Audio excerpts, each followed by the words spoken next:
Hello everybody and welcome back to the Vlogs, and we're back with more Pokemon stuff.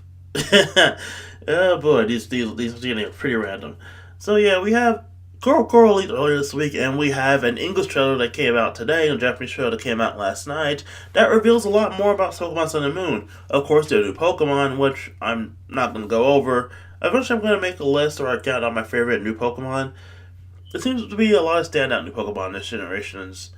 So I want to save the Pokemon I have a really strong attachment for that list. It might end up being a long one too.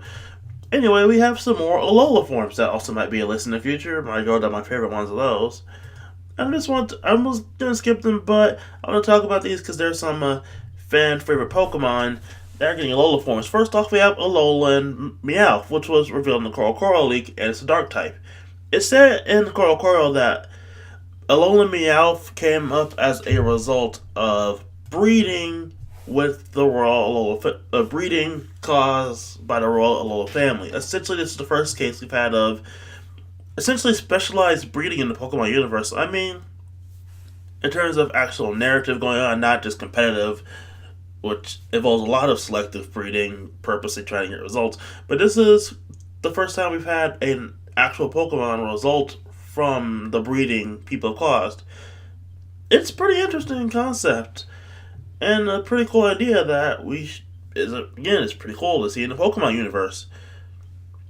So next up we have Alolan Marowak.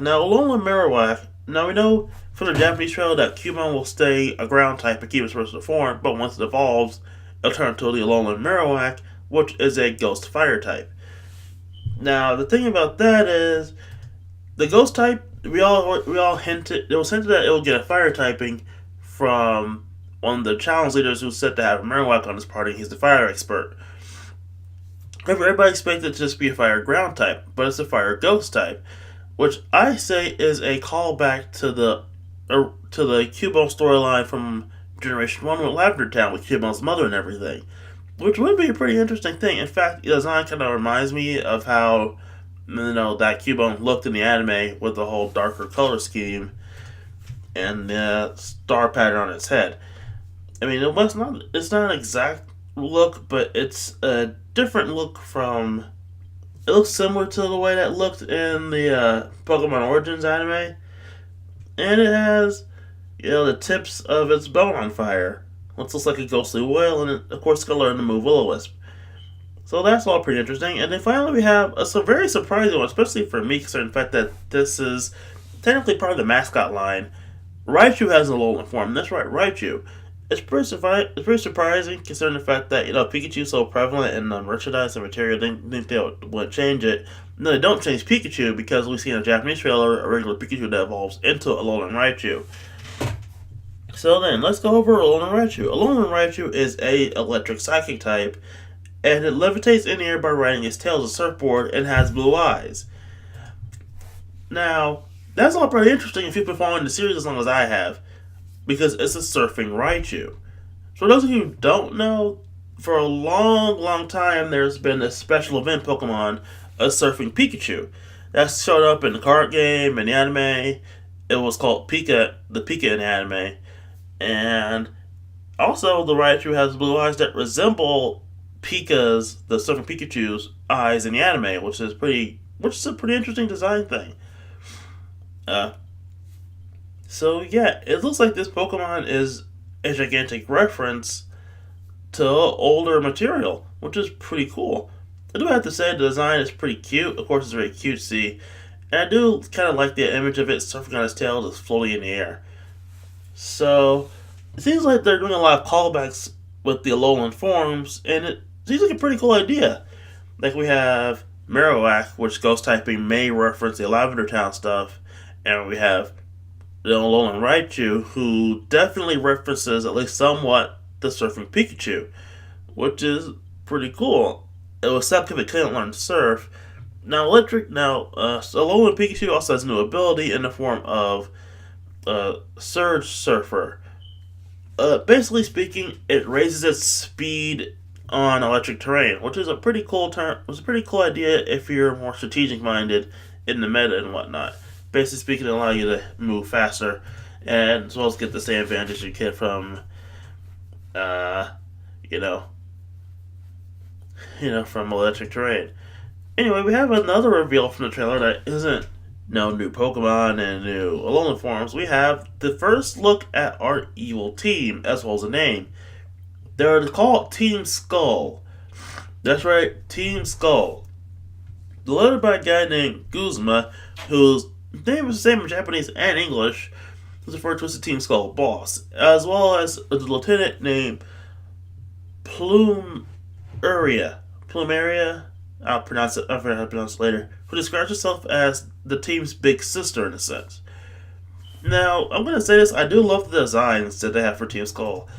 It's a very gang punk design, and their theme, which you can hear in the English trailer, which is pretty good, at least from what I heard of it, has a very underground, punkish rap vibe to it, which again goes back to their whole gang idea that this could probably be used for this team in their design scheme.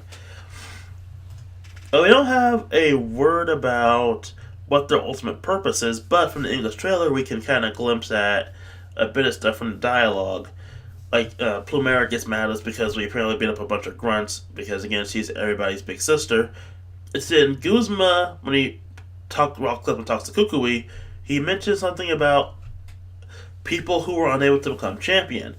So that can mean that this team is comprised of the rejects of the Alola region who were unable to complete the challenge to become champions of their own, and as such been outcasted, and are people who are originally considered weak and abandoned together to form their own strength, and as such are trying to gather more strength to prove themselves stronger. We get to get a glimpse of what their plan might be in the Japanese trailer, as we do get some shots of them basically taking over, hassling some people, and doing this or that here and there. So it could just be something simple as a land grab or something more complex, but it's probably going to be pretty simple when we get right down to brass tacks.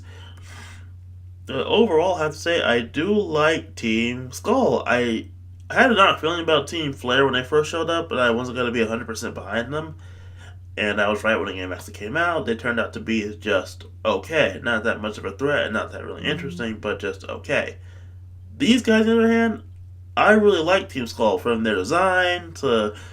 We don't know their full purpose yet, but what seems to be their purpose, it seems to be something simple. I really like them.